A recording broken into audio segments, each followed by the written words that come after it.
dal punto di vista umano, queste infermiere, donne che magari hanno anche una famiglia a casa, dei figli, cioè come hanno preso questo cambiamento all'inizio, durante la prima ondata e anche come lo stanno prendendo oggi che siamo alle porte purtroppo di quella che sarà la terza ondata? Allora, il cambiamento, soprattutto all'inizio,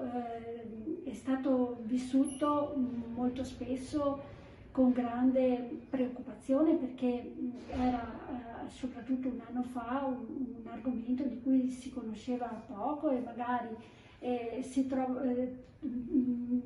ci trovavamo a mettere alcune persone che lavoravano in alcuni ambiti a lavorare in Covid, quindi magari donne che avevano figli, che hanno figli a casa, che hanno problemi di fragilità magari anche in famiglia e che quindi vivevano questa situazione magari in modo preoccupato. Devo anche dire però che comunque lavorando in forte integrazione con i diversi servizi di unità operative, alla fine siamo riusciti ad organizzare questi reparti Covid in cui è vero che il lavoro è faticoso e ha richiesto di adattarsi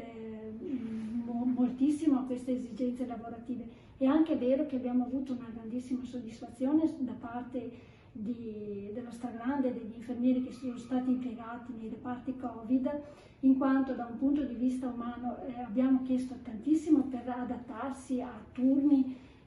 completamente diversi, a volte molto impegnativi, però dall'altra parte abbiamo avuto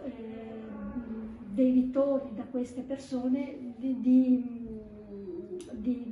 grande umanità, di grande disponibilità. Devo anche sottolineare l'impegno che ci è stato dato soprattutto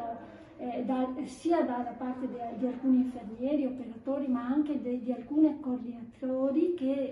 coordinatrici che si sono rese disponibili e si sono fatte avanti per poter affrontare questa situazione e dare una mano. Ha raccolto qualche testimonianza di paura da parte di infermiere che si sono dovute avvicinare a questo tipo di reparti, insomma, che lavorano in prima linea? Sì, come ho detto, alcuni si sono resi volontari, altri invece qualche hanno esempio avuto, di qualche testimonianza? soprattutto all'inizio avevano paura di portare a casa il virus, soprattutto per i bambini, per i familiari fragili, per la loro famiglia oppure per alcune situazioni di fragilità. Sì, abbiamo avuto moltissime storie, ognuna la più disparata e ognuna la più Si ricorda qualcuna? diversa. Beh, mi ricordo in modo particolare un'infermiera che lavorava in ambito chirurgico e che proprio in quel momento avevamo chiuso alcuni posti letto della chirurgia e che si era trovata a lavorare, essere stata destinata a un reparto Covid e contemporaneamente ha avuto la famiglia e anche un familiare stretto che è venuto a mancare a causa del Covid. E proprio questo appunto l'ha messa in una situazione di particolare stress emotivo, ma che ha saputo poi alla fine superare egregiamente. Infatti ha dato anche il suo contributo e tuttora lo sta dando in ambito diverso dal suo reparto di partenza.